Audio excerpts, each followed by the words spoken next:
What's up, Mets fans? Welcome back to the channel. In today's video, we are doing part 2 of the 5 potential players the Mets could acquire via trade either in the coming days or leading up to the trade deadline, because like the last video, make sure you guys check it out if you haven't already. That was a lot of fun and I did great on the channel, so thank you for that. But we have seen more injuries now between not just 14 and 15 players on the IL a week or so ago. Now there's upwards of 17 plus now from this current active roster for the Mets, including guys with now setbacks on when they're going to return. So when it rains, it pours for this club with injuries. They're still racking on wins somehow, but they need to add more depth for this team, both in the short term and possibly long term, and they're weighing their options, as Zach Scott has made that obvious, and he now made a recent acquisition over the past couple days for more outfield depth, that being in Billy McKinney, who can play all aspects of the outfield, has speed, has pop to his bat, of course, and he had himself a double and looked stellar with his defensive play and helping the Mets get a doubleheader sweep over the Rockies a couple days ago. But now, what are 5 more players I could see possibly the Mets acquiring at some point this season, whether it's sooner or later? That's what we'll be breaking down in today's video, and it coincides a lot with an article actually that came out with MLB.com over the past couple days. I will have in the description down below. Pretty funny how there's so many similarities. It's like we're all kind of on the same wavelength with players that can make sense for the Mets. But with that being said, guys, if you end up enjoying this kind of Mets content and you want to see more great Mets content like this, if you'd like to see a part 3 of this segment of 5 potential players the Mets could land via trade, please make sure to smash that like and subscribe on. Best way to support the channel. Help us get to 7K subs by June 7th. It would really mean a lot. But enough of me talking. Let's get right into this video.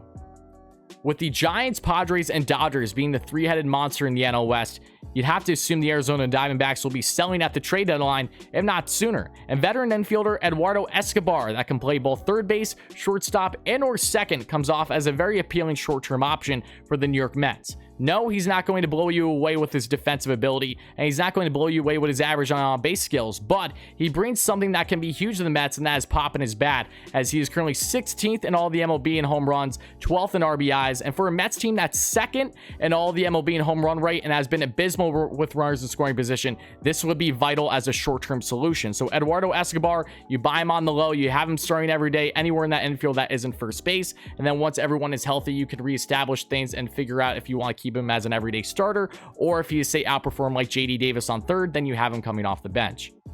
Now taking things over to the Pittsburgh Pirates, as they have one of the most attractive trade chips leading up to the trade deadline. That is, of course, second baseman, corner outfielder, and Adam Frazier. Frazier has been off to a scorching start this season as one of the best overall hitters in baseball. He is currently hitting way over 300 and is 6th in the MLB in average. He has been doing his best Jeff McNeil impression with his average right now, and it's fitting that you would bring in a guy like him to be on second base with Jeff McNeil out with injury for at least the next month dealing with his hamstring strain. So once McNeil is back, you can either have him in the corner outfields if other guys are still hurt, or you can have him off the bench. But either way, Adam Frazier, you can buy him on the low, because the Pirates have been known for botching their trades in years past, and it wouldn't surprise me if they sell this guy for a very affordable price, to which the Mets would gladly take. So Adam Frazier, keep an eye on him. He's a guy that a lot of teams are going to be interested in, but he has the great contact as it is. He's been consistent throughout his career with his overall contact hitting, and he would help tremendously for the Mets right now, and versatility, and never hurts.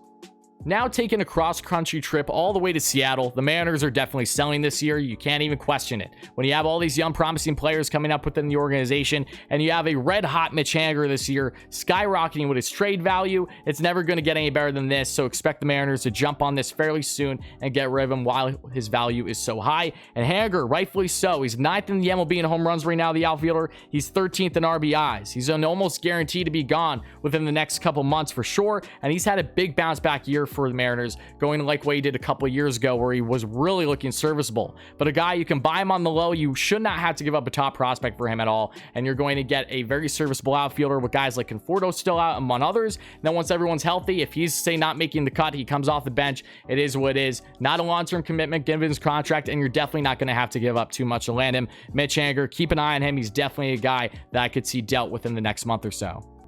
It's only fitting that we stay in Seattle and talk about Mitch Haniger's teammate, the guy that's been in plenty of rumors with the Mets over the past week, when the rumors started from an unofficial source, that being in Kyle Seager, the 33-year-old third baseman. We did a video on Seager when the Mets actually showed interest in him during the offseason. Make sure to check that out should you still be interested. But Seager is a guy that would bring plenty of the Mets as a short-term solution, and SNY has talked about this as well recently. He brings stability on third base. The 33-year-old, while he has only been a Gold Glover once in his his career, is currently 27th in defense this year, and he's a plus 2.1 in overall defense, which is very strong given the Mets' current third base options. He brings some pop to his bat. You can get at least 20 bombs a year from him easily. He's currently 41st in the MLB in home runs. He's 27th in the MLB in RBIs right now. He's been off to a very strong start offensively. He's not going to hit Highwood average. He's not going to do any of those things, but he brings versatility to your club. And then when JD Davis is healthy, you can debate between the two who you want to start. You can have JD Davis as a more of a utility player should you wish. But the downside of Kyle Seager really is his contract, because he's at an 18 mil contract hit for this year, and that's going to be a lot for the Mets. And if there's one thing that's certain, if you land Kyle Seager, you're not landing Chris Bryant. So what's going to be better bang for their buck trade value wise? It might be Kyle Seager for the Mets. So keep an eye on him should they wish to try to acquire him, like they showed interest at least and made calls in the offseason for the 33-year-old who has a club option after the season, so there is no long-term commitment.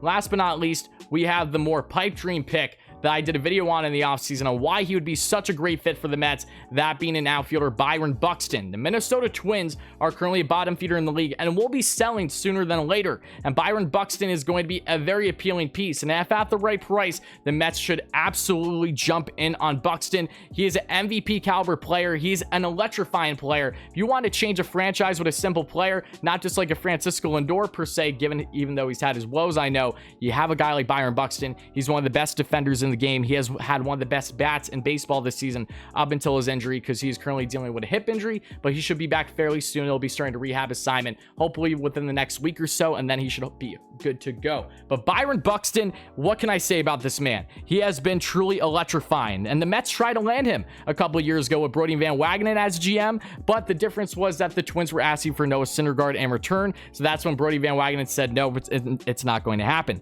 But Buxton, as he's put it all together in his career now, the 27-year-old is a plus 16.8 in offensive production this year. He's a plus 4.8 in defensive production. He has a 2.6 WAR, which is wins above replacement. That's great. He's a 496 WOBA, a 223 WRC plus for my analytics gurus and my sabermetrics lovers out there. He's 97th percentile this season in max exit velo. When he makes contact, that's a piss missile out of the park. He's 99th percentile in sprint speed. He's 99th in ounce above average. And like I said, when he's healthy, like he was in the 2017 year where he had his first major season in the bigs, he was 2017 defensive player of the year. He was also a gold glover and platinum glover that year in 2020 in the short season, picking up with the bat as well. He was also 4th in all the MLB among players in DRS, which is defense runs saved, which is huge defensively, and this year he already has 7 defense runs saved. When you get Byron Buxton, you get an MVP caliber player that if you land on the right price, give up a couple prospects that you know that you can part ways with, maybe some pitching depth when everyone is healthy for the Mets, that is a guy you absolutely have to consider for not just the short term but long term. Byron Buxton, sign me up. You need to land this guy. The fact that people have doubted Byron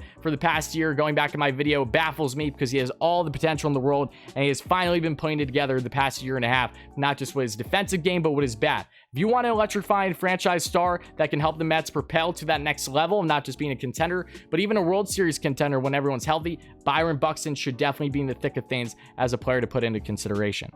And that'll do it for this video, guys. Thank you all so much for watching. Please make sure to let me know your thoughts in the comments below on what player out of the 5 that I listed stands out the most to you and why. And if a player did not crack my top 5 in this video and you're curious as to why that is, let me know in the comments too. And if you guys ended up enjoying this kind of Mets content and want to see more great Mets content like this, and a part 3 of this segment of 5 potential players that could be on the radar for the New York Mets via trade, please make sure to smash that like and subscribe button. Best way to support the channel. Help us get a 7K subs by June 7th. It would really mean a lot. Make sure to check me out in the description down below by clicking the link, as I am now a content creator on Newsbreak app, where I'll be doing a lot of the same videos here on YouTube on Newsbreak, but also exclusive videos regarding the Mets, shorter videos I know won't do well with the algorithm here on YouTube, so they'll be specifically on Newsbreak only. So make sure to check it out by downloading the app. The best way to support me, not just with the channel but everything going forward, would really mean a lot, guys. But just let me know your thoughts. Thank you again. I'll talk to you soon. Let's go Mets, baby.